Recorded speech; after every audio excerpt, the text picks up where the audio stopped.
Hello friends, आपका स्वागत है आपके चैनल ब्रेन फूड में।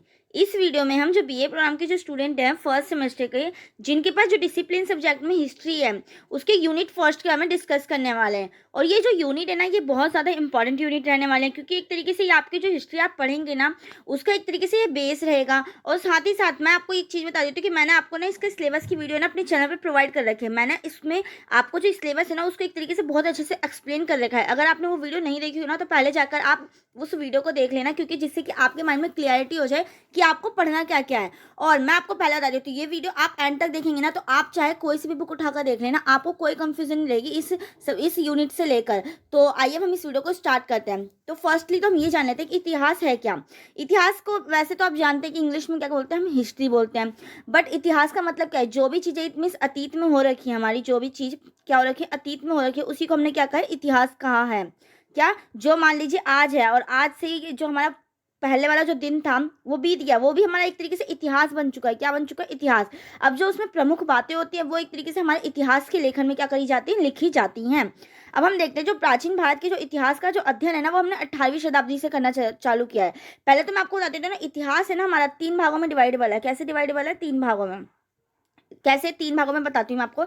एक होता है आपका प्राचीन भारत, वो प्राचीन इतिहास। दूसरा होता है आपका मध्यकालीन इतिहास। और तीसरा होता है आपका आधुनिक इतिहास।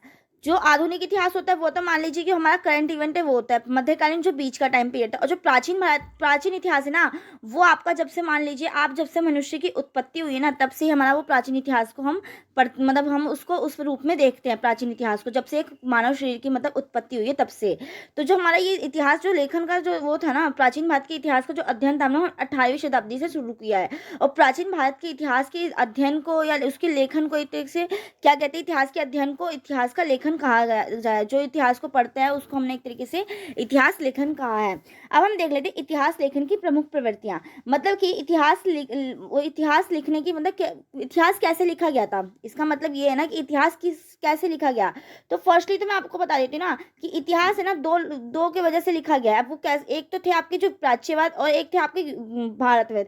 जैसे कि आप जानते हैं कि हमारे देश में यूरोप मतलब यूरोप जो थे, यूरोप महाद्वीप के जो वो थे विद्वान आते रहते थे।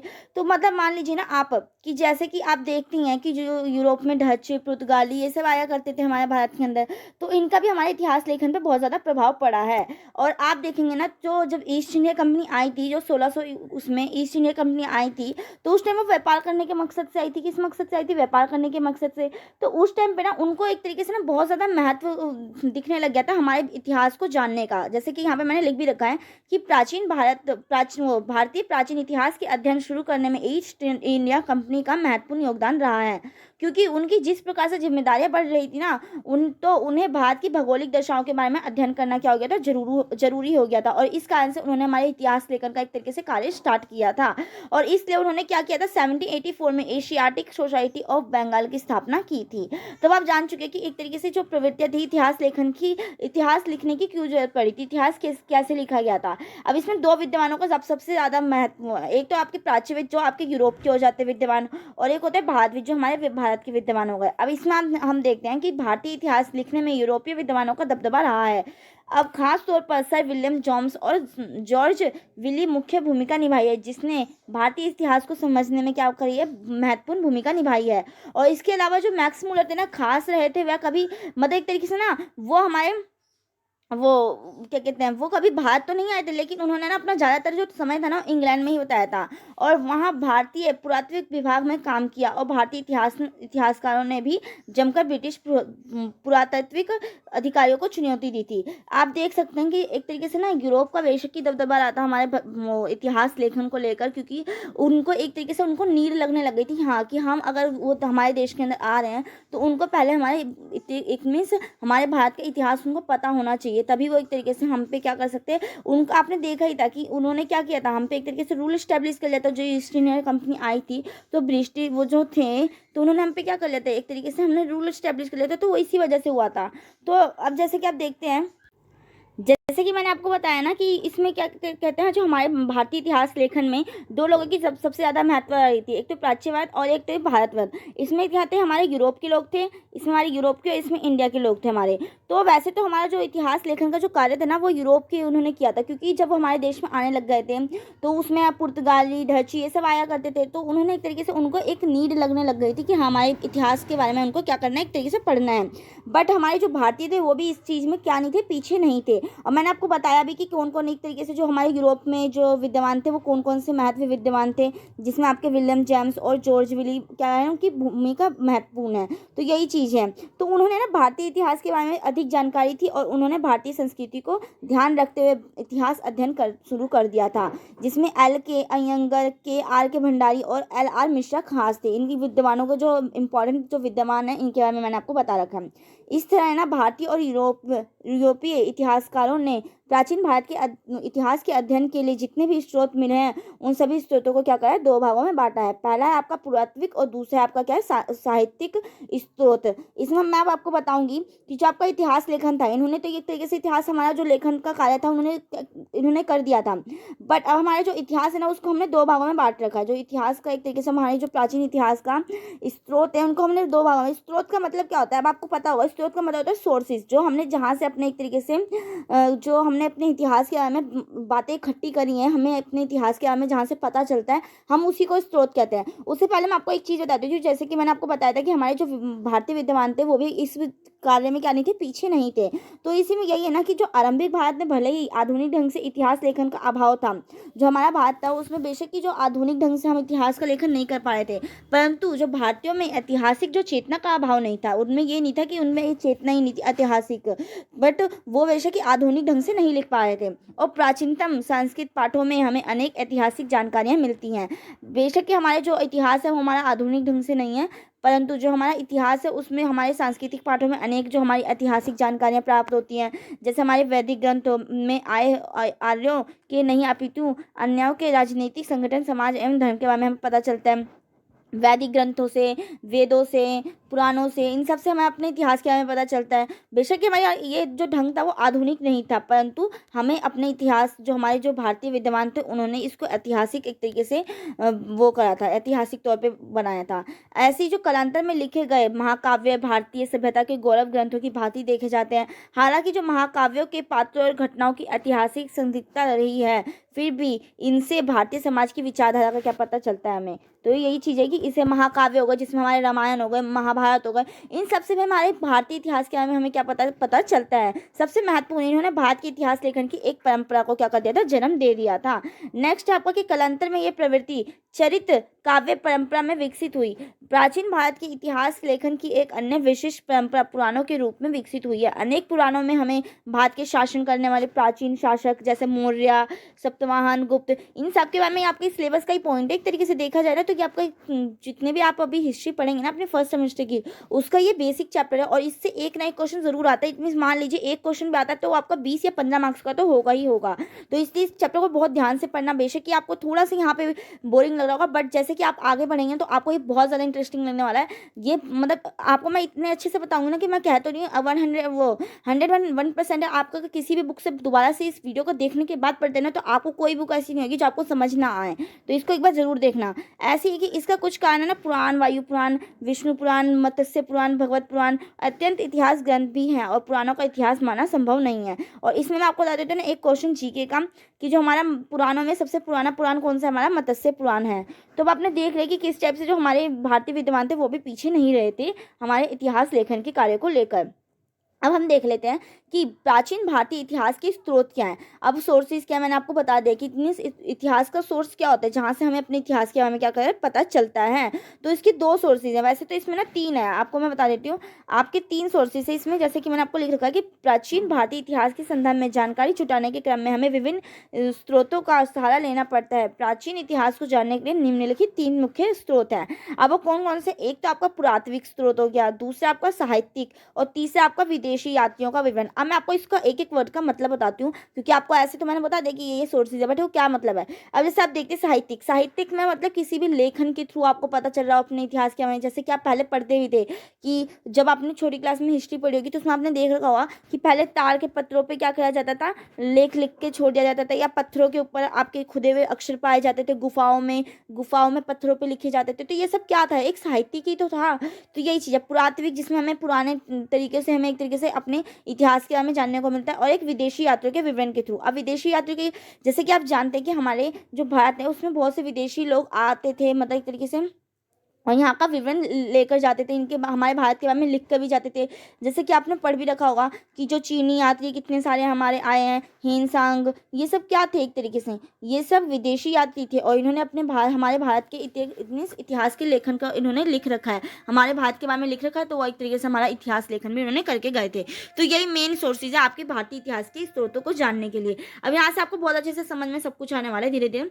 अब ये देखिए, साहित्यिक जो स्रोत है ना, भारत के इतिहास के संदर्भ में सावधिक स्रोत, साहित्यिक स्रोत है। मैं आपको पहले साहित्यिक स्रोत का बता देती हूँ, ये ऊपर नीचे हो गया, वैसे तो कोई बात नहीं, पढ़ना तो हमें दोनों ही है, ये वाला पढ़ेंगे और ये वाला पढ़ेंगे। प्राथमिक स्रोत क्या है और साहित्यिक स्रोत क्या है। जो अब आपको बताती हूँ कि जो साहित्यिक स्रोत, जैसे कि आप लेखन से इसको समझ ही रहे हैं, साहित्यिक मतलब कोई भी जो साहित्य लिखा जाता है उसके बारे में। अब भारत के इतिहास के संदर्भ में सावधिक स्रोत, साहित्यिक स्रोत है। प्राचीन काल में पुस्तकें हाथ से लिखी जाती थी, और हाथ से लिखी गई इन पुस्तकों को हम क्या कहते थे, पांडुलिपि कहते थे, जिसे हम इनस्क्रिप्चर भी कहते हैं इंग्लिश में। तो आपको पता है कि जो हम पांडुलिपि हम पढ़ते थे बचपन में, पांडुलिपि अभिलेख ये सब, तो ये सब क्या होते थे, पांडुलिपि वही होती थी जो हम अपने हाथों से लिखते थे, उनको हम क्या कहते थे, पांडुलिपि कहते थे। पांडुलिपियों को कहाँ पे लिखा जाता है, ताड़पत्रों पे, भोजपत्रों पे लिखा जाता था, जैसे कि मैंने अभी आपको बताया भी था। अब है ना, साहित्यिक स्रोतों को भी ना दो भागों में डिवाइड कर रखा है। और वो कैसे डिवाइड कर रखा है, एक आपका धार्मिक साहित्य और एक आपका गैर धार्मिक साहित्य, या आप लौकिक साहित्य कुछ भी कह सकते हैं। तो यही चीज़, आप धार्मिक साहित्य में क्या और गैर धार्मिक साहित्य में क्या है। तो पहले हम देख लेते हैं धार्मिक साहित्य से हमें कैसे कैसे अपने प्राचीन इतिहास के हमें पता चलता है। तो भारत में ना प्राचीन काल में ना तीन मुख्य धर्मों, जैसे हिंदू, बौद्ध और जैन धर्मों का उदय हुआ था, और इन धर्मों के विस्तार के साथ विभिन्न दार्शनिक विद्वानों तथा धर्माचार्यों द्वारा अनेक धार्मिक पुस्तकों की रचना की गई थी।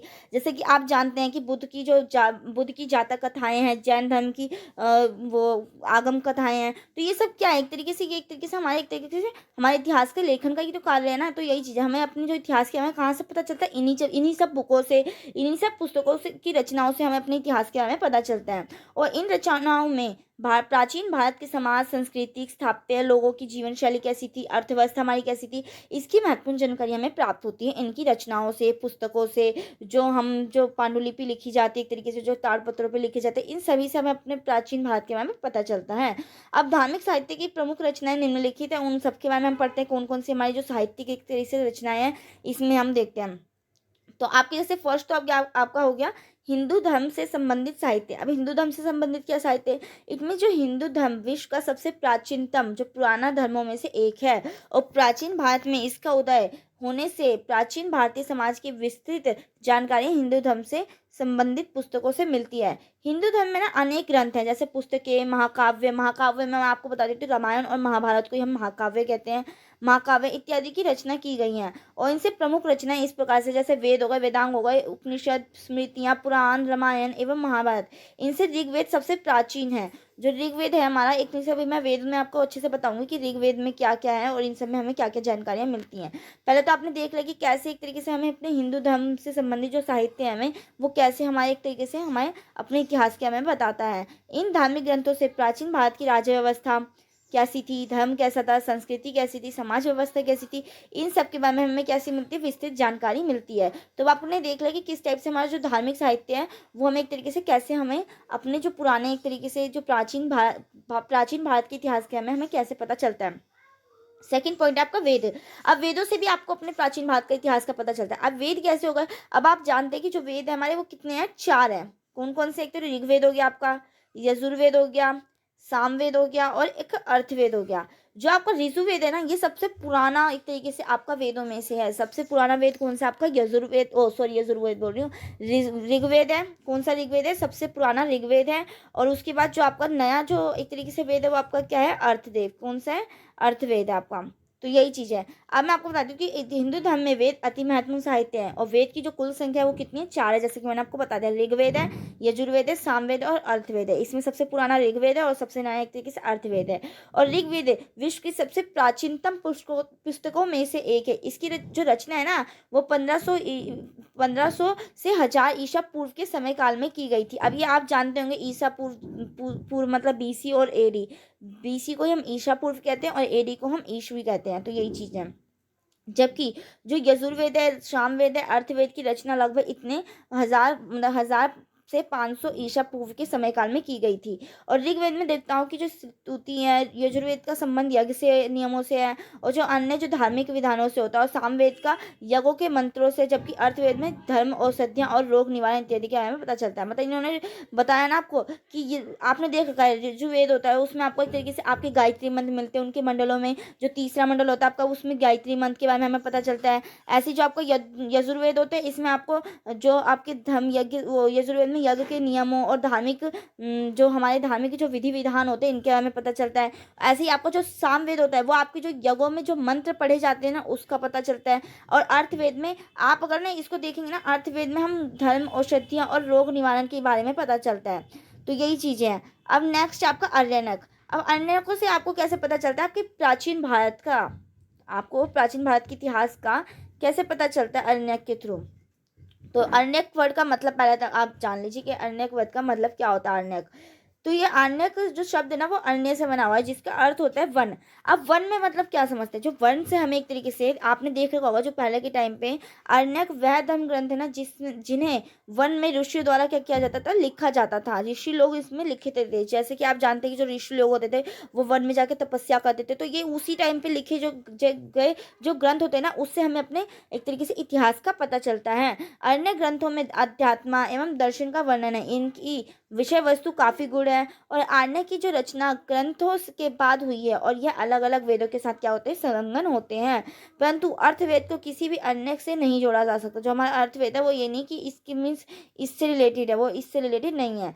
और क्या कहते हैं, अब आपने देख लिया कि जो अन्य होते हैं वो क्या होते हैं, एक तरीके से जो वन में ऋषि द्वारा लिखे जाते थे, पेड़ों की पत्तियों पर या कहीं पे भी जो ऋषि द्वारा अन्य वन में लिखे गए हैं, उन्हीं को हमने क्या कहा है, अन्य कहा है। और ये भी एक तरीके से हमारे जो प्राचीन भारत के इतिहास के लेखन के लिए एक तरीके से महत्वपूर्ण स्रोत है। नेक्स्ट आपका उपनिषद। अब उपनिषद होता है, जो इसका मतलब भी देखते हैं। उपनिषद का मतलब क्या होता है, उपमा का मतलब होता है असमीप, और निषद का मतलब होता है बैठना। जो गुरु के समक्ष हम जब विद्या लेते थे, जैसे कि इसमें लिख रखा है, अर्थात वह रहस्य विद्या जिसका ज्ञान गुरु के समीप बैठकर किया जाता था, उसे हमने क्या किया, उपनिषद कहा है। आधे बच्चों को तो अभी उपनिषद का मतलब ही नहीं पता होगा, और हमने ये एक तरीके से छोटी क्लासेस में बहुत पढ़ रखा होगा। आपने अगर देखा हो तो आपने 8, 7, 6 में ये चीज़ें वर्ड्स पढ़ रखे हैं। वेदांत क्या होता है, आर्य क्या होते हैं, उपनिषद, पांडुलिपि, अभिलेख, इस सब के बारे में हमने पढ़ रखा है। तो वही चीज़ है कि जो उपनिषद होते हैं वो कैसे होते हैं, जो ऐसा ज्ञान जो हम अपने गुरु के सामने बैठकर जो ज्ञान प्राप्त करते हैं, हमने उसी को क्या कहा है, उपनिषद। अब ये उपनिषदों से भी हमें प्राचीन भारत के इतिहास का पता चलता है। वो कैसे, जो उपनिषद भारतीय दर्शन के मूल आधार होते हैं। इनमें जीव, आत्मा, ब्रह्म, मोक्ष प्राप्ति, कर्मवाद, पुनर्जन्म आदि के सिद्धांतों की क्या मिलती है, विवेचना मिलती है। इनसे आर्यों के सामाजिक, आर्थिक एवं राजनीतिक जीवन के विषय में क्या होती है, जानकारियां मिलती हैं। और उपनिषद में ना भारत की महान दार्शनिक ज्ञान की संपदा भी क्या होती है, निहित होती है। अधिकांश विद्वान जो उपनिषद की जो संख्या होती है वो 108 बताते हैं। जो एक उपनिषद की जो हमारी संख्या वो कितनी है, जैसे 108 है। तो यही चीज़ आपको पता चाहिए कितनी संख्या हमारी उपनिषद की, 108 है। और एक बार मैं आपको बोलूँगी, वैसे तो मैं लाइक और वो करने के लिए बोलती नहीं हूँ, बट अगर आपको ये चीज़ें समझ में आ रही हो तो प्लीज़ इस चैनल को लाइक, वो इस वीडियो को लाइक करें और इस चैनल को सब्सक्राइब करना ना भूलें। आपको ऐसी ही इन्फॉर्मेटिव वीडियो आपको इस चैनल पर प्रोवाइड होती रहेंगी। और मैं कोशिश करूँगी ना कि मैं आपके लिए ना हिस्ट्री के मोस्ट इंपॉर्टेंट जो क्वेश्चन आपके प्रीवियस ईयर्स पेपर में आ रखे हैं, तो उनको मैं लेकर आऊँ, जिससे कि आपकी हेल्प हो सके, कि आपको पता चल जाए कि हाँ, आपको आपके इस पेपर में कैसे कैसे क्वेश्चन पूछे जाते हैं। और इससे मैं आपको बता दूँ, एक नए क्वेश्चन आप जरूर देखने को मिलेगा। आपसे सीधे डायरेक्टली ये क्वेश्चन ऐसे पूछ सकते हैं ना कि आप भारतीय लेखन की प्रवृत्तियां और उसके स्रोतों के बारे में बताइए, तो आपसे ये डायरेक्ट क्वेश्चन पूछ सकते हैं। तो आप अगर पेपर में ये जो मैंने आपको ये पूरा नोट्स प्रोवाइड करवा रखा है ना, अगर आप इसको आराम से लिख के आते ना, तो आपके कोई नहीं रोक सकता कि आपको 20 में से एक तरीके से 18, 17 मार्क्स मिल ना जाए, आराम से मिलेंगे आपको। तो यही चीज़ है। इसमें 12 उपनिषद प्रमुख है। कौन कौन से, इसमें वैसे तो 108 होते हैं, पर जो प्रमुख उपनिषद है मैंने उनके बारे में आपको बता दिया है। एक है आपका ईशवश्य, केन, कठ, प्रश्न, मुंडक, मंडुका, ऐतरेय, तैत्तिरीय, श्वेतस्वर, छंदोग्य, बृहदारण्य, कृषि की उपनिषदों की रचना जो है 800 से 500 ईसा पूर्व में माना गया है। थोड़ी प्रोनाउंसिएशन में रॉन्ग हो गया होगा तो आप इसको थोड़ा सा नेग्लेक्ट कर देना, इसलिए मैंने आपको इतने अच्छे से लिख के दे रखा है, क्योंकि कई बच्चों को ना थोड़ी मेरी राइटिंग कहीं समझ ना आती हो, तो मैंने इसको थोड़ा सा ऐसे पीडीएफ टाइप पे इसको मैंने आपको बना रखा है। अब नेक्स्ट है आपका पुराण। अब पुराण का क्या होता है? पुराण का जो शाब्दिक अर्थ है ना वो क्या है? प्राचीन। पुराण को हम क्या कहते हैं? इसका एक तरीके से मतलब क्या होता है? प्राचीन। प्राचीन मतलब पुराना, इट मीन्स अतीत। और पुराण प्राचीन धर्म, संस्कृति और राजवंशों के बारे में क्या देता है? विस्तृत जानकारी देता है। ये हमें राजवंशों के एक तरीके से विस्तृत जानकारी देता है। पुराणों की जो संख्या होती है ना वो आपकी कितनी? 18 है। अब इसमें कौन कौन से पुराण है? एक तो आपका जिसमें ब्रह्म मत्स्य पुराण, विष्णु पुराण, भगवत मांडक्य, गरुड़, शिव, अग्नि, ब्राह्मण पुराण, पुराण ऐतिहासिक दृष्टि से क्या होते हैं? महत्वपूर्ण होते हैं। अब आपको मैं बता दूं ना, इसमें सबसे पुराना पुराण कौन सा है? मत्स्य जो पुराण होता है हमारा सबसे पुराना पुराण है। और पुराणों की जो संख्या होती है वो कितनी होती है? 18 है, जैसे कि मैंने आपको बताया अभी। जिसमें मत्स्य, भगवत और ये सब के जो पुराण है ये महत्वपूर्ण है। ये जो मैंने आपको कुछ 5-6 पुराण बता रखे हैं बहुत ज़्यादा महत्वपूर्ण पुराण होते हैं। पुराणों का मतलब भी मैंने आपको बताया था प्राचीन, जो हमें एक तरीके से हमारे ऐतिहासिक दृष्टि से क्या होते हैं? एक तरीके से महत्वपूर्ण होते हैं। अब पुराणों में प्राचीन भारत के इतिहास, धर्म, आख्यान, विज्ञान, राजनीतिक स्थितियों आदि का क्या होता है? विस्तृत विवरण मिलता है, जहाँ पे आपकी राजनीतिक स्थिति कैसी है, विज्ञान कैसा था, आख्यान कैसे थे, धर्म कैसे थे, इन सब के बारे में हमें अपने पुराणों से पता चलता है। आप कोई भी बुक देख लीजिए, आपकी जो जितनी भी धर्म से रिलेटेड जो बुकें हैं वो सब आपकी किस में आ जाती है? साहित्यिक लेखन में। और साहित्यिक लेखन में उसमें जो आपका धार्मिक लेखन है उसके अंदर जितनी भी आपकी पुरानी जो पुस्तकें होती हैं उनको हम इसमें क्या कर सकते हैं? इंक्लूड कर सकते हैं। तो आप इस इजी वे में आप इसको समझ सकते हैं। मैंने आपको इसमें ना कोई ज़्यादा डिफिकल्ट वर्ड्स यूज़ नहीं करें जिससे कि आपको समझने में थोड़ी डिफिकल्टीज़ आए। मैंने आपको इसमें सिंपल सरल जितना हो सके मैंने इतनी ईजी लैंग्वेज में आपको ये नोट्स प्रोवाइड करने की कोशिश की है कि जिससे आपके दिमाग में ये चीज़ बैठ जाए। ऐसा ना हो कि आपने वीडियो तो देख ली बट आपको कुछ समझ में ही ना आया। तो ऐसा कोई फ़ायदा नहीं है ना वीडियो देखने का। आप इतने मान लीजिए आप 15-20 मिनट जो वेस्ट कर रहे हैं अपना, इन्वेस्ट कर रहे हैं इसमें, तो ये आपके इन्वेस्ट होने चाहिए ना कि वेस्ट होने चाहिए। तो यही चीज़ है। अब हम देखते हैं जो प्राचीन भारत के इतिहास के लेखन के जो छठा स्रोत है वो कौन सा है। इसमें आपका महाकाव्य है। अब महाकाव्य में मैंने आपको बता रखा है कि महाकाव्य में आपका रामायण भी आ जाता है और आपका एक तरीके से महाभारत भी आ जाता है। और इसमें अब आपको मैं बता दूं अब ये कैसे आपको एक तरीके से इतिहास के बारे में हमें बताता है। तो आपने देख रखा होगा रामायण में आपको श्रीलंका इन सब के बारे में आपने देख रखा। अगर रामायण तो हर कोई जानता है, चाहे महाभारत किसी ने देखी हो या ना देखी हो, पर रामायण तो हर एक बच्चा बच्चा तक जानता है कि रामायण में क्या क्या स्टोरी है, कौन करेक्टर है, कौन कौन से पात्र हैं, क्या एक तरीके से कहानी का क्या मोटिव है, ये सब के हमें पता है। ये हर एक छोटा बच्चा भी जानता होगा। बेशक महाभारत थोड़ी सी टिपिकल होती है, उसमें बहुत सारे पात्र होते हैं इसलिए कंफ्यूजन क्रिएट करता है, बट महाभारत रामायण को तो हर कोई जानता है। तो इसका आखिर में क्या है आपने देख रखा है, रामायण में भी हमें श्रीलंका इन सब के बारे में दिखाया जाता है। तो उससे हमें एक तरीके से अपने इतिहास के बारे में तो पता चलता है ना कि हाँ इतिहास में भी एक तरीके से हमारी जो जिसको राम जी जिस समुद्र को लांघ कर जाते थे सीता माता को लेने के लिए, तो उन सब के बारे में हमें पता चलता है। तो यही चीज़ है कि जो महाकाव्य होते हैं ना उसके अंतर्गत रामायण और महाभारत आते हैं। रामायण के रचयिता वाल्मीकि हैं और इसमें कितने कांड है? 7 कांड है, जिसमें आपका एक तरीके से बाल्य कांड, वो कर्म कांड, ये सब आपने पढ़ रखे होंगे। 7 कांड होते हैं और वाल्मीकि रामायण के मूलतः 6,000 श्लोक थे जो पढ़कर बढ़कर 12,000 और अंत 24,000 श्लोक हो गए हैं। पहले तो मतलब एक तरीके से मूलतः जो जब हमारा रामायण का जो रचना की गई थी तो उसमें 6,000 श्लोक थे, परंतु जैसे जैसे टाइम बीता वैसे वैसे उसमें 12,000 और अंत 24,000 श्लोक हो गए थे। और वास्तव में रामायण को आलो की अनन्यों पर विजय का प्रतीक क्या माना जाता है? माना जाता है अन्याय पर विजय का प्रतीक माना जाता है। और इस महाकाव्य में आर्य संस्कृति के सुदूर दक्षिण और तथा श्रीलंका तक का प्रसार का वर्णन मिलता है। जैसे कि मैंने आपको बताया कि हमें कैसे एक तरीके से अपने रामायण से भी हमें भारतीय प्राचीन के इतिहास का पता चलता है। आपने देख रखा है हमें उसमें दक्षिण भारत के इतिहास का पूरा पता चलता है। दक्षिण भारत का इतिहास कैसा था, वहाँ पे श्रीलंका तक का प्रसार का वर्णन हमें मिलता है, जिसमें हम सामाजिक, धार्मिक और राजनीतिक स्थिति के बारे में हम क्या कर सकते हैं, हमें उसके बारे में जानकारियाँ मिलती हैं। ऐसी जो महर्षि द्वारा जो एक तरीके से कृत आपकी जो महाभारत है मूल रूप से भारतवर्ष के 2 वंशजों कौरव और पांडवों को युद्ध का वर्णन है। और महाभारत में 1,00,000 श्लोक हैं, इसलिए इसे क्या कहते हैं? 7 संहिता भी कहते हैं। तब आपको पता चल चुका कि कैसे कैसे ये हमारे एक तरीके से वो हमारे प्राचीन भारत के इतिहास के लेखन के स्रोत हैं। मैंने आपको इसमें कुछ पॉइंट्स लिख रखे थे, 8 पॉइंट लिख रखे हैं, जिससे कि ना आपके पेपर में जैसे भी क्वेश्चन है 20 मार्क्स का है, 15 मार्क्स का है, आप उसके अकॉर्डिंगली अपने व्यूज़ में लिख सके। जो आपको पॉइंट अच्छा लगता है आप उसमें से वो पॉइंट लिखें। आपके दिमाग में जो पॉइंट अच्छे से बैठ जाता है, मान लीजिए वैसे तो मैंने आपको इस तरीके से बताया कि आपके माइंड में एक तरीके से पूरा का पूरा बैठ जाए, ऐसा कुछ भी ना हो कि आपको कन्फ्यूजन क्रिएट करें। मैं आपको एक बार दोबारा से रिवाइज करवा देती हूँ। इसमें आपके स्रोत में महाकाव्य आ जाते हैं, पुराण आ जाते हैं, उपनिषद आ जाते हैं, आरण्यक आ जाते हैं। आरण्यक जो वनों में एक तरीके से लिखे जाते थे, और उपनिषद जो आपके गुरु के समीप बैठकर लिखे जाते थे।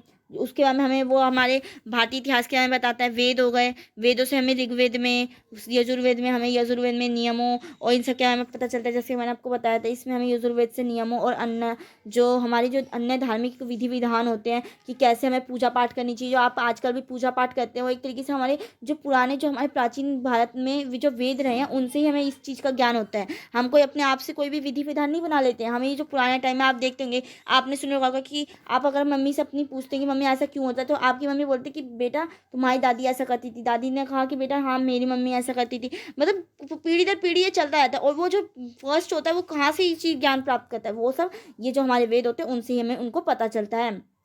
और आपका जो था हिंदी धर्म से संबंधित साहित्य, जो हिंदी धर्म से सही वो संबंधित जो पुस्तकें छपी हुई हैं, पुस्तकें हैं, महाकाव्य, इन सब से भी हमें क्या होता है, हमारे प्राचीन भारत के इतिहास के लेख एक तरीके से स्रोत का पता चलता है, प्राचीन भारत के इतिहास का।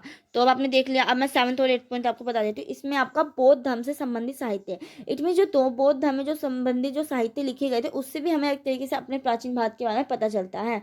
जो बौद्ध धर्म की जो प्रचार के साथ इसके साहित्य में वृद्धि हुई थी। और बौद्ध साहित्य के प्रमुख जो मुख्य अंग है वो कौन से, जातक और पीटक। और ये जो पीटक है ना, वो आपके 3 पीटक है। एक तो आपका जो 3 पीटक है, सुत पीटक, विनय पीटक और अभिधम पीटक। कौन कौन से है ये मैंने आपको यहाँ पे लिख भी रखा है, मुझे लगा मैंने लिख नहीं रखा। जो ये पीटक है कौन कौन से, सुत पीटक, विनय पीटक और अभिधम पीटक। ये आपकी इससे भी आपको क्या मिलता है, एक तरीके से अपनी वो प्राचीन भारत के इतिहास को जानने में मदद मिलती है। और इसकी जो जातक कथाएं हैं उनके बारे में भी, जातक में महाबुद्ध के पूर्व जन्मों का वर्णन मिलता है। और ये कथाएं प्राचीन भारत के समाज की जानकारी भी देती हैं, और जिसमें मैंने आपको बता भी दिया। और त्रिपिटक में प्राचीन भारत की सामाजिक और धार्मिक व्यवस्था का आभास होता है कि कैसी हमारी सामाजिक व्यवस्था थी, कैसी हमारी धार्मिक व्यवस्था थी। इसके बारे में भी हमें बौद्ध धर्मों की साहित्य पुस्तकों से भी हमें क्या मिलता है, अपने प्राचीन भारत के जानने को मदद मिलती है। नेक्स्ट आपका जैन धर्म से संबंधित साहित्य है। अब जैन धर्म में भी वो थी आपकी एक तरीके से संबंधित साहित्य, तो कौन सी इसमें थी आपकी, एक तरीके से आगम। उसमें जातक है, उसको ज्ञात कैसे करेंगे मैं आपको बता देती हूँ। जैसे कि ना आप जैसे आप देख रहे हैं जैन धर्म, बट जो जैन से जातक बनेगा, वो जातक है ना आपकी इसमें है, बौद्ध धर्म में है। वो कौन सी पुस्तक जो है, वो आपकी बौद्ध धर्म में आप देख सकते हैं। और जो बाकी बचा वो आपका एक तरीके से वो आगम आपका उसमें आ जाएगा, जैन धर्म में आ जाएगा। इसमें कौन सी भी है आपकी आगम है। इससे जो है ना जैन साहित्य से धार्मिक, सामाजिक, आर्थिक, राजनीतिक और सांस्कृतिक पहलुओं का व्यापक जानकारी मिलती है। और जैन साहित्य में आगम साहित्य का स्थान सर्वोपरि है, जैसे कि मैंने आपको बता भी दिया। जो आगम साहित्य इसका स्थान कैसा है, सर्वोपरि है। और जैन ग्रंथों की विशेषता यह है कि इसमें कथाओं को इस ढंग से प्रस्तुत किया गया है ना, जिससे इतिहासकार को तथ्य संकलित करने में कोई कठिनाई नहीं हो। जो भी हमारे जो तथ्य हैं उसको एक तरीके से इकट्ठा करने में किसी को कोई प्रॉब्लम ना हो। आपको अगर कोई टर्म नहीं भी समझ आते, जैसे ये संकलित लिखा हुआ है, इसका मतलब होता है इकट्ठा करना। तो अगर जैसे कोई टर्म नहीं भी समझ में आते ना, तो आप मुझे ना कमेंट सेक्शन में कमेंट करके पूछ लेना, तो मैं आपको जरूर रिप्लाई देने की कोशिश करूंगी। अगर मैंने आपका कमेंट पढ़ा तो मैं आपको जरूर रिप्लाई करूंगी। नेक्स्ट आपका, अब आपने देख लिया साहित्यिक में, आपका मैंने बताया था साहित्यिक जो आपका जो स्रोत था, उसमें भी जो लेखन था उसको हमने 2 टाइप से बात करा था। एक तो आपका था, एक तो धार्मिक था, जिसमें आपने ये सब पढ़े, वेदों के बारे में, पुराण, उपनिषद, आरण्यक, इन सब के बारे में। दूसरा आपका है गैर धार्मिक साहित्य। अब इससे भी हमारे एक तरीके से प्राचीन भारत का ये भी क्या है, एक महत्वपूर्ण सोर्स है। अब ये धर्म के अलावा है ना, जो अन्य साहित्यों को धर्मोत्तर साहित्य कहा जाता है। इसमें ऐतिहासिक पुस्तकें, जीवनी, किसी की जो पुस्तकें हो जाती हैं, जीवनी, किसी के ऊपर बायोग्राफी हो जाती है, या वृत्तांत हो गया, इत्यादि शामिल होते हैं। और गैर धार्मिक साहित्य में विद्वानों एवं कूटनीतिज्ञों की रचनाएं क्या होती है, प्रमुख होती है। जो हमारे विद्वान होते हैं, जो रचनाएं करते हैं, वो एक तरीके से गैर धार्मिक साहित्यों में ही आती हैं। और गैर धार्मिक साहित्यों में एक तरीके से बहुत ज़्यादा महत्वपूर्ण होती हैं। और यह साहित्य अपेक्षाकृत कैसे होते हैं, सटीक होते हैं, मतलब एक तरीके से वो सही होते हैं। इससे प्राचीन राज्यों में विद्यमान राज्य व्यवस्था, अर्थव्यवस्था और लोगों की जीवन शैली और तत्कालीन समाज के बारे में क्या मिलती है, उपयोगी जानकारी मिलती है।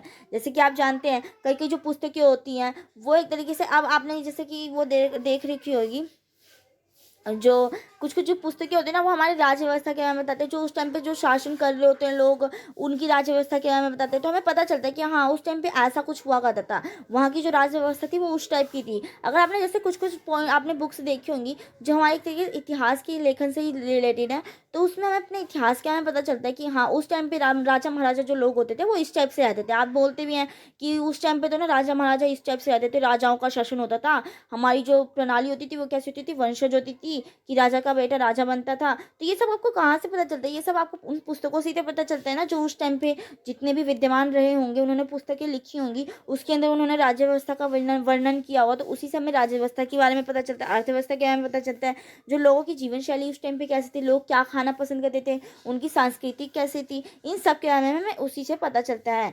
तो यही चीज़ है ना कि जैसे कि मैंने आपको इसमें कुछ एग्जांपल्स नहीं, जितने भी पॉइंट्स नहीं आपके एग्जांपल्स ही हैं कि कैसे कैसे आपको एक तरीके से कौन कौन सी जो पुस्तकें हैं वो हमारे इतिहास के बारे में बताती हैं। तो इसमें आपका फर्स्ट हो गया जैसे छठी शताब्दी में पाणिनि, जो ये बहुत ज़्यादा महत्वपूर्ण लेखक हैं एक तरीके से। इनकी जो संस्कृत ये एक प्रसिद्ध संस्कृत विद्वान है, और पाणिनि द्वारा रचित जो अष्टाध्यायी है ये संस्कृत व्याकरण की बुक है, और इसमें 5वीं शताब्दी के ईसा पूर्व के समाज के बारे में प्रकाश डाला गया है। जो 5वीं शताब्दी का जो एक तरीके से 5वीं शताब्दी जो हमारी बीसी था, मतलब बीसी मतलब ईसा पूर्व के समाज पर हमने क्या कर रखा है, प्रकाश डाल रखा है। इनमें जो पाँच की जो पाणिनि की जो अष्टाध्यायी पुस्तक की, इससे हमें 5वीं शताब्दी के बारे में पता चलता है। नेक्स्ट आपका एग्जाम्पल हो गया जो मौर्य कालीन में जो कौटिल्य थे ना, उनकी पुस्तक थी अर्थशास्त्र, तो इससे भी हमें एक तरीके से महत्वपूर्ण जानकारियां मिलती हैं। तो यही चीज़ है। नेक्स्ट आपका विशाख दत्त, ये आपकी जो अर्थशास्त्र थी ना, वो आपकी एक तरीके से राजनीतिक पुस्तक थी, राजनीतिक उसके ऊपर थी। आप इसको अर्थशास्त्र को ये नहीं कि आप उससे ले ले, पॉलिटिशियन के ऊपर थी, मतलब राजनीतिक व्यवस्था के ऊपर थी। नेक्स्ट आपका विशाख दत्त, जो द्वारा रचित मुद्रा राक्षस थी ना, उससे हमें सोमदेव द्वारा जो रचित कथा सरिता सागा तथा शेमेद्र द्वारा रचित बृहत कथा मंजरी से मौर्य काल के काम में काफी जानकारी मिलती हैं। अब आपने सुन रखा होगा मौर्य काल में जो चंद्रगुप्त मौर्य थे वो स्वर्ण बेलगोला चले गए थे और वहीं पे उनकी डेथ हो गई थी। ये सब कहाँ से, ये सब जो उस टाइम पे जो पुस्तकें लिखी गई थी ना, उस टाइम पे एक पुस्तक लिखी गई थी, मुझे याद नहीं आ रहा अच्छे से। उस टाइम पे उन्होंने ना मौर्य काल के इतना अच्छे से वर्णन कर रखा था ना कि वहाँ पे इतना अच्छा होता था, मतलब उसके बारे में बहुत अच्छा अच्छा बता रखा था, समुद्रगुप्त की चंद्रगुप्त के बारे में। तो ये सब हमें क्या पता चलता है, ये उसी चीज़ से पता चलता है। नेक्स्ट है आपका इन पुस्तकों में तत्कालीन धार्मिक आर्थिक सामाजिक व्यवस्था, आप सभी पहलुओं के बारे में हमें क्या पता पता चलता है। तो आपने देख लिया कैसे गैर धार्मिक साहित्य हमारे कैसे से हमारे प्राचीन भारत के इतिहास के बारे में बताता है और कैसे ये एक तरीके से सोर्सेज है। नेक्स्ट आपका पतंजलि द्वारा रचित जो महाभाष्य है, कालिदास द्वारा रचित मालिका वो मालविका अग्निमित्रम से शुंग वंश के इतिहास का पता चलता है। जो शुंग वंश है इसके इतिहास के बारे में हमें कहाँ से पता चलता है, जो मालविका अग्निमित्रम से पता चलता है। नेक्स्ट आपका जो शूद्रक द्वारा रचित मुशिकटिकम तथा दंडी द्वारा रचित दश कुमार रचित से गुप्त काल की सामाजिक व्यवस्था का पता चलता है। अब ये सब क्या है जो आप अपने इतिहास में पढ़ते हैं, मौर्य काल, गुप्त काल, ये सब शुंग वंश, पुष्पभूति वंश, ये सब क्या है, ये सब आपने कहाँ से पता कर रखा है? ये सब जो बुक्स लिखी गई है ना, इन्हीं से हमें इनके बारे में पता चला है कि अच्छा इनके टाइम पे ऐसे होता था कि मान लीजिए गुप्त वंश है, गुप्त वंश में इसका जो मेन था वो चंद्रगुप्त था, फिर उसके बाद समुद्रगुप्त हुआ, मतलब इससे पहले घटोत्कच थे, उनकी डेथ के बाद फिर समुद्रगुप्त राजा बने। समुद्रगुप्त को वीणा वादक कहा जाता था और उनकी सिक्कों से भी पता चलता था। अब आपने अभी मैं आपको बताऊंगी, ये आपका ना पुरातत्विक उसमें आ जाएगा, पुरातत्विक स्रोत में आ जाएगा कि आपको पुरातत्विक स्रोत से कैसे पता चलता है अपने इतिहास क्या में। तो मैं आपको उसमें बताऊंगी कि कैसे आपको एक तरीके से सिक्कों से भी अपने प्राचीन भारत के इतिहास का पता चलता है। जैसे कि अभी मैंने आपको बताया समुद्रगुप्त, ये तो हर एक बच्चा जानता होगा कि जो समुद्रगुप्त है वो कैसे थे, वीणा वादक थे। उन्होंने अपने जो ना सिक्कों पे ना वीणा वादक करते हुए ना एक तरीके से अपनी वो कर रखे, एक तरीके से चित्र बनवा रखा है उस सिक्के पे। तो उससे ये पता चल जाता है कि जो समुद्रगुप्त ना वो एक तरीके से संगीत प्रेमी थे। तो ये हमें कैसे पता चला, ये वो उससे पता चला, हमें सिक्के से पता चला, मुद्राओं से पता चला। तो एक तरीके से हर एक चीज़ जो भी हमारे इतिहास में है उन सभी चीज़ों से, चाहे वो एक बर्तन ही क्यों ना हो गया, एक बर्तन हो गया, सिक्के हो गए, कपड़े हो गए, उन सभी चीज़ों से ही हमें अपने क्या करता है पता चलता है इतिहास के बारे में। और नेक्स्ट है आपका जैसे कि जो भानभट्ट द्वारा जो लिखित जो हर्षवर्धन की जो जीवनी है हर्षचरिता, इससे सम्राट हर्षवर्धन के उनके बारे में पता चलता है, गुणगान के बारे में पता चलता है। उन्होंने ये हर्षचरिता हर्षवर्धन के उसके ऊपर लिख रखी है। ये सबसे मोस्ट इम्पोर्टेंट है। कलहन द्वारा रचित, रजत रंगनी, ये एक तरीके से कश्मीर का इतिहास है। इतिहास की कालाक्रम की अति महत्वपूर्ण पुस्तक है। इसमें विभिन्न राजाओं की वंशावली का क्या रखा है, विस्तृत वर्णन किया रखा है, कर रखा है। इसके अंदर बहुत जो राज्यों की जो वंशावली है उसका एक तरीके से विवरण इसके अंदर बहुत विस्तार पूर्वक कर रखा है। और ये जो पुस्तक है वो 12वीं शताब्दी में कलहन द्वारा क्या कही थी, लिखी गई थी। और जैसे कि मैंने आपको बता ही दिया कि जो इस पुस्तकों में तत्कालीन धार्मिक, आर्थिक और सामाजिक व्यवस्थाओं के बारे में पता चलता है। ये आपको बहुत मोस्ट इंपॉर्टेंट बुक है। वैसे तो सारी जो मैंने इसके अंदर आपको वो कर रखे हैं ना, ये सारी बुकें पतंजलि द्वारा महाभाष्य, अगर आप इसको पढ़ते हैं ना तो आप अगर नोटिस करेंगे ना, अगर आप में से कोई बच्चा गवर्नमेंट जॉब से रिलेटेड प्रिपरेशन करता होगा तो उसको तो ये चीज़ें वैसे पता होनी चाहिए। ये चीज़ उसको पता होगी कि ये क्या कहते हैं, इनकी द्वारा लिखित पुस्तक कौन सी है। ये क्वेश्चन डायरेक्ट आपसे पेपर में पूछता है। ये चीज़ इस टाइप से है।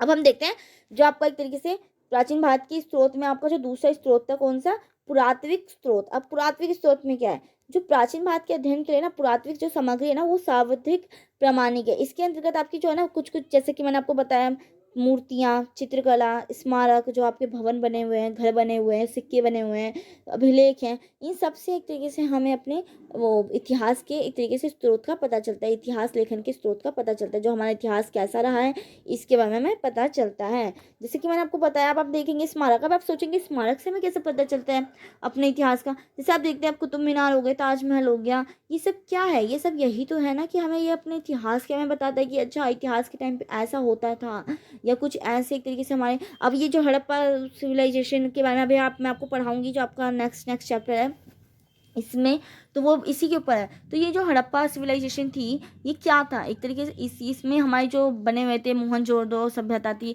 इसके अंदर ग्रेट ग्रेनरी बनी हुई थी, जो बड़ा स्नानगृह है, बड़ा अन्नगृह है। तो ये सब क्या था, इस एक तरीके से हमारे इतिहास के बारे में बताते हैं। तो यही चीज़ें हैं। अब इसमें देखते हैं अभिलेख द्वारा हमें कैसे पता चलता है अपने इतिहास के बारे में। तो अभिलेख वह लेख होते हैं ना जो किसी पत्थर, चट्टान, धातु, लकड़ी या हड्डी पर खोद कर लिखे जाते हैं, तो इसको हम क्या कहते हैं, अभिलेख कहते हैं। तो इसमें ना, अब इसमें आपका आता है पुरातात्विक स्रोत के अंतर्गत सार्वजनिक महत्वपूर्ण स्रोत अभिलेख होते हैं, जो हमारे पुरातत्विक और प्राचीन जो भारत के जो अधिकतर जो अभिलेख होते हैं ना वो पाषाण, पाषाण मतलब आपके पत्थर। अब मैं आपको हर एक टर्म वैसे तो क्लियर करते हुए चल रही हूँ, बट फिर भी कुछ टर्म्स आपके कुछ रह जाती हैं, कुछ डिफिकल्ट वर्ड्स रह जाते हैं, तो आप मुझसे कमेंट सेक्शन में कमेंट करके पूछ सकते हैं। शिलाओं, अब स्तंभ, ताम्रपत्रों, दीवारों, प्रतिमाओं पर उत्कीर्ण किए जाते हैं। जो प्रतिमाएं होती हैं उन पर भी एक तरीके से आप देखेंगे तो उस पर भी उत्कीर्ण किए जाते हैं, तो उससे भी हमें एक तरीके से हमारे प्राचीन भारत के इतिहास के बारे में पता चलता है। तो इसमें मैंने आपको पॉइंट वाइज लिख रखा है। जैसे अभिलेखों से ना तत्कालीन भारत को राजनीतिक, सामाजिक, धार्मिक एवं आर्थिक स्थितियों के बारे में हमें क्या पता चलता है। सबसे वैसे तो हमें राजनीतिक, आर्थिक, सामाजिक इन सब के बारे में पता चलता है अपने प्राचीन जितने भी हमारे स्रोत हैं उनसे। अतः अभिलेख भारतीय इतिहास के विश्वसनीय स्रोतों में से एक है, क्योंकि आप देखते हैं कि एक तरीके से पत्थरों पर लिखा जाता है, तो जो पत्थरों पर लिखा जाता है वो कभी मिटता नहीं है। ऐसा नहीं है कि कुछ टाइम बाद वो एक तरीके से गायब हो जाए, वो उसके वर्ड्स हट जाएं। जो पत्थरों पे लिखे जाते हैं वो बड़े मतलब तरीके से गहरे होते हैं और क्लीन करके लिखे जाते हैं, तो इसलिए हम इसको कहते हैं ना एक तरीके से ये बहुत ज़्यादा एक विश्वसनीय स्रोत होता है। और इन अभिलेखों से ना तत्कालीन राजाओं की राज्यों की सीमाओं की जानकारी मिलती है, जैसे कि राज्यों की राज्य सीमा कहाँ से कहाँ तक थी, तो ये भी हमें प्राचीन के इतिहास के से ही पता चलता है। जैसे कुछ अभिलेखों से ना प्राचीन भारत के विदेशी संबंधों के बारे में पता चलता है कि हमारे जो विदेशी संबंध थे वो कैसे थे, राजा महाराजा कैसे ट्रीट करते थे बाहर की जो विदेशी लोग होते थे उनसे। जैसे कि आप सुनते हैं कि अब जहांगीर के टाइम पे क्यों आई थी, हमारी जो ईस्ट इंडियन कंपनी आई थी व्यापार करने के मकसद से, और वो उन्होंने इसको जहांगीर को क्या बोला था, वो इंग्लिश खां बोला था। तो ये सब क्या है, हमें एक तरीके से हमें पुराने टाइम में जितने भी हमारे विदेशी संबंध कैसे रहे हैं ये हमें किसी न किसी स्रोत से ही तो पता चल रहा होगा, तभी तो आज हम पढ़ते हैं इतिहास के हमें, वरना तो ये सब्जेक्ट ही नहीं होता। अगर इतिहास लेखन नहीं होता तो ये सब्जेक्ट भी नहीं होता, अगर आप देखा जाए तो यही चीज़ है। तो इन अभिलेखों से तत्कालिक राजाओं के चरित्र और व्यक्तित्व का क्या होता है, प्रकाश पड़ता है। नेक्स्ट आपका सिक्के एवं मुद्राएं, जैसे कि मैंने आपको ऊपर भी बताया था कि सिक्कों से भी हमें अपने क्या कहते हैं इतिहास के बारे में पता चलता है। कैसे, जैसे कि अब मैंने आपको एग्जाम्पल ही दिया था, जो समुद्रगुप्त थे, गुप्त वंश के राजा समुद्रगुप्त, इन्होंने एक तरीके से एक सिक्का चलाया था जिसपे इनकी ना एक मुद्रा बनी हुई थी, वो भी वादक बजाते हुए, एक तरीके से जो इनका एक तरीके से चित्र बना हुआ था वीणा वादक बजाते हुए। तो उससे क्या पता चलता था कि जो समुद्रगुप्त है वो कैसे हैं, संगीत प्रेमी है। तो ये हमें कैसे पता चला, ये सिक्कों से तो पता चला, मुद्राओं से तो पता चला। तो एक तरीके से जो सिक्के और जो मुद्राएं होती है ये भी हमारे इतिहास की एक तरीके से महत्वपूर्ण सोर्सेज में से एक है। अब मुद्राओं से किसी भी शासक और साम्राज्य की आर्थिक स्थिति का पता चलता है। कैसे पता चलता है, अगर जो राजा सोने के सिक्के चलाए, चांदी के सिक्के चलाए, तो वो एक तरीके से वो जो उनकी अर्थव्यवस्था होगी वो मजबूत होगी, इससे हमें ये पता चलता है। और जिसकी अर्थव्यवस्था डाउन होएगी, इतनी जिसकी अर्थव्यवस्था नीचे होएगी, तो वो चांदी के धातु के सिक्के चला के क्या कर लेते हैं, काम वो अपना प्रचलन किया जाता है। जैसे कि मैंने आपको लिख रखा है कि सोने की मुद्रा का किसी भी राज्य में प्रचलन बहुत मजबूत आर्थिक स्थिति का प्रतीक होता है। और यही स्पष्ट करता है कि आर्थिक स्थिति कमजोर होने पर भी क्रमश चांदी एवं तांबे तथा मिश्री धातु के सिक्के का प्रचलन किया जाता है। अगर आर्थिक स्थिति कमजोर है तो चांदी और तांबे के सिक्के का यूज किया जाता है, अगर आर्थिक स्थिति मजबूत है तो वो सोने की मुद्राओं का यूज किया जाता है। नेक्स्ट, आपका सिक्कों से विभिन्न शासकों के साम्राज्य की सीमाएं निर्धारित करने में सहायता मिलती है। मान लीजिए जो सिक्के हैं वो इतने दूर के एरिया में ही, अब ये दो एरिया है, मान लीजिए यहाँ पे दो एरिया है, अब वो सिक्के जो है ना सिर्फ इतने दूर तक ही प्रचलन में है। तो इससे हमें पता चला ना कि यहाँ तक ही जब ये सिक्का यूज हो रहा है तो मतलब ये एक राज्य की सीमा निर्धारित कर रहा है। और जब दूसरे राज्य में फिर जाते ही एक, अगर इस सीमा से हम बाहर निकले तो यहाँ पर अलग प्रकार के सिक्के चलने लग गए। तो इससे हमें क्या पता चला है कि एक तरीके से ये हमारे एक तरीके से राज्य की सीमाओं का निर्धारण करने में क्या होती है, बहुत ज़्यादा सहायक होती है। अगर मान लीजिए आपका एक तरीके से एरिया है, दिल्ली है, अब दिल्ली में अब मैं आपको वैसे दिल्ली के अंदर के स्टेट तो नहीं बता, वो तो नहीं बता सकती जगह, क्योंकि कई बच्चे दिल्ली में रहते हैं और कई बच्चे नहीं रहते हैं। तो यही चीज़ है कि अब मान लीजिए ये दिल्ली हो गया और ये आपका वो हो गया राजस्थान हो गया। अब यहाँ पे अलग प्रकार के सिक्के चल रहे हैं, यहाँ पे अलग प्रकार के सिक्के चल रहे हैं। जो यहाँ पे अलग प्रकार के जो सिक्के चल रहे होंगे तो इससे हमें पता नहीं चलेगा कि जो दिल्ली में जो सिक्के चल रहे हैं वो सिर्फ यहीं तक चल रहे हैं। तो ये एक तरीके से ये अंतर्राष्ट्रीय सीमा, एक तरीके से राज्य सीमा का डिवाइडेबल कर रहा है कि ये एक तरीके से अलग सीमा ये निर्धारित कर दे रहा है यहाँ पे। तो ये इसी से हमें पता चलता है कि ये सिक्के यहीं तक चले तो मतलब ये अलग स्टेट हो गया, और यहाँ तक ये नए सिक्के हो गए तो ये अलग स्टेट हो गया। तो ये इसी प्रकार से जो सिक्के होते हैं क्या करते हैं, एक तरीके से हमारी जो सीमाएं निर्धारण करने में सहायता मिलती है। और सिक्कों पर उत्कीर्ण विभिन्न देवी देवताओं के चित्रों से हमें तत्कालीन धर्म के विषय में जानकारी मिलती है। जो कई धर्म होते हैं उस पर लक्ष्मी जी की फोटो, आप मुझे कमेंट सेक्शन में एक बताना कि किसके शासनकाल में एक तरीके से लक्ष्मी जी की प्रतीक वाली जो एक तरीके से मुद्रा चली थी। तो यही चीज़ है कि मतलब इन सब के बारे में भी हमें पता चलता है। नेक्स्ट आपका स्मारक। अब स्मारक जो हमारे जो, अब स्मारक से आप समझ रहे होंगे जितनी भी बिल्डिंग्स होती हैं, इंग्लिश टर्म्स में बोलूँ तो जो हमारी बिल्डिंग्स होती हैं, जितने भी हमारे भवन बनाए जाते हैं, इमारतें बनाई जाती हैं, इसे हमने क्या कहा, स्मारक कहा है।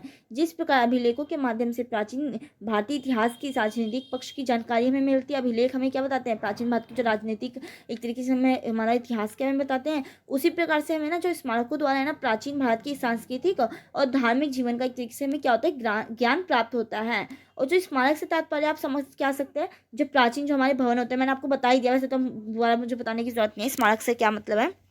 स्मारक से मतलब जैसे जो हमारे प्राचीन भवन हो गए, मृतक स्मृतियाँ हो गए भवन हो गए, क्षत्रिय धार्मिक भवन आदि आते हैं, हड़प्पा मोहनजोदड़ो, ये सभी तो आपकी क्या है, एक तरीके से आपकी स्मारक ही एक तरीके से कहा जाएगा।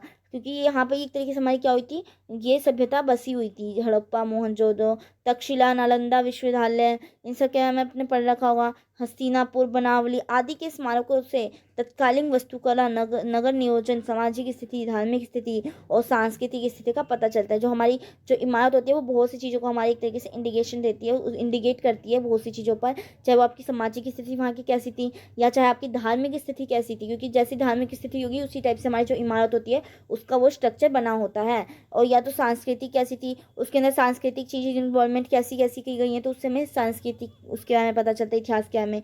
तो आप देख सकते हैं कि कैसे एक तरीके से हमें अपने इतिहास के स्रोतों का पता चलता है, इतिहास के बारे में हमें पता चलता है, इतिहास के क्या क्या स्रोत रहे हैं, हम इसके बारे में तो पढ़ रहे हैं। नेक्स्ट और लास्ट आपका कि मिट्टी के बर्तन और उपकरण और आभूषणों के द्वारा भी, अब आभूषण देखते हैं कि पहले के टाइम पे कुछ और तरीके से चलते थे आभूषण, अब हमारे टाइम पे आप देखते हैं तो अलग टाइप से, अब जो आने वाली जनरेशन होगी उसके टाइम पे अलग टाइप के। तो मतलब कि क्या है, एक तरीके से टाइम टू टाइम चेंज होती रहती हैं चीज़ें, और जो जिस टाइम पे जैसा चीज़ें प्रचलित होती हैं वो उसी टाइम पे वो चीज़ें चल रही होती हैं। तो वही चीज़ का ये है ना कि भारत के विभिन्न स्रोतों से खुदाई में ना मिट्टी के बर्तन, पाषाण जो और धातु उपकरण, आभूषण आदि प्राप्त हुआ, और इनके अध्ययन के से उस युग की कला का प्रभाव पड़ता है। कि मतलब एक तरीके से हमें उसके वहाँ के कल्चर का पता चलता है, संस्कृति का पता चलता है, राजनीतिक आर्थिक स्थिति का पता चलता है। तो यही चीज़ें कही गई है। तब आप समझ चुके हैं कि किस टाइप से एक तरीके से हमारा जो एक तरीके से ये है पुरातत्व स्रोत के क्या क्या स्रोत हैं, और इसमें आपका जो साहित्यिक स्रोत है इतिहास के, इसके बारे में पता चल गया। मैंने इसमें आपको तो 8-10 पॉइंट करवा दी, साहित्यिक स्रोत के बारे में आपको पता चल गया। तो ये चीज़ आपको बहुत अच्छे से वो हो गई होंगी, क्लियर हो चुकी होंगी, जो आपके प्राचीन भारत के इतिहास के स्रोत रहे हैं वो उनके बारे में। और मैंने आपको ये भी बहुत अच्छे से बताया था कि कैसे एक तरीके से जो आपका जो इतिहास लेखन की क्यूज कैसे मतलब कैसे लिखा गया था, जो हमारा इतिहास था उसका लेखन किस टाइप से किया गया था और किस किन किन विद्वानों ने किया था। एक तो आपके प्राच्यविद थे और दूसरे आपके भारतविद, जिसमें यूरोप के लोग आ जाते थे, डच फ्रांस ये सब आ जाते थे। और ये भारतविद जो भारत के विद्वान थे उन्होंने क्या क्या लिखा है। तो आई होप आपको ये लेक्चर बहुत समझ में अच्छे से आया होगा। और अगर आपको ये लेक्चर अच्छे से समझ में आ चुका है, अब आप कोई सी बुक देखना, अगर आपको जैसे और नॉलेज गेन करनी है तो आप बाकी बुक्स भी मतलब पढ़ते हुए चलें, जिससे कि आपकी एक तरीके से हेल्प हो सके। बाकी ये वीडियो भी अगर आप देख के चले जाते हैं ना एग्जाम में, तो ये वीडियो भी आपके लिए बहुत ज़्यादा इनफ है, क्योंकि मैंने इसके अंदर सारे पॉइंट्स इंक्लूड किए हैं, सब चीज़ें इसके अंदर मैंने आपको बताई हैं कि जिससे कि आपको कुछ भी प्रॉब्लम ना हो अपने एग्जाम टाइम पे। अगर आप ये ओनली वीडियो भी देख के चले जाते हैं ना, तो आपको मैं 101% कह रही हूँ कि आपको कुछ भी ऐसा नहीं होगा ना कि आपको इस चैप्टर में से ना आता हो, और इसका एक ना एक क्वेश्चन जरूर बनेगा। मैं आपको लिए मैं बता रही हूँ ना कि मैं कोशिश जरूर करूँगी कि मैं नेक्स्ट वीडियो इसके इंपॉर्टेंट क्वेश्चन के ऊपर लेके आऊँ आपके लिए। और फिर मैं वैसे तो अगर टाइम रहा तो मैं आपको लिए हर एक यूनिट की ये ऐसे ही नोट्स आपको मैंने प्रोवाइड करवाती रहूँगी। ये मैंने हैंडमेड नहीं बनाया था, मैंने इसको इस बार ना प्रिंटर में करके देखा कि थोड़ा सा कहीं एडवांस अच्छा लगेगा थोड़ा बच्चों को, क्योंकि राइटिंग बाई चांस कुछ कुछ वर्ड्स आपको ना समझ आए मेरी राइटिंग में, बट अभी मैंने ये चीज़ लिख दी है। अब ये ना आप थोड़े से ना ये चीज़ प्रिंटर मिस्टेक हो जाती है, तो थोड़ी आप ठीक करते हुए रहना, ये मत बोलना कि मैम आपने गलत लिख रखा है या समथिंग कुछ भी, या आप समझ जाना, थोड़ा सा अंडरस्टैंडिंग तो आप भी रख सकते हैं। तो आई होप आपको ये लेक्चर अच्छा लगा। अगर अच्छा लगा हो तो प्लीज़ इस वीडियो को लाइक करें, अपने फ्रेंड्स को शेयर करें जिनके पास ये हिस्ट्री का सब्जेक्ट है, और इस चैनल को सब्सक्राइब करना ना भूलें, क्योंकि इस चैनल पे आपको ऐसी इन्फॉर्मेटिव वीडियो प्रोवाइड होती रहती है। थैंक यू सो मच इस वीडियो को एंड तक देखने के लिए। अब हम मिलते हैं नेक्स्ट वीडियो में, जब तक के लिए बाय।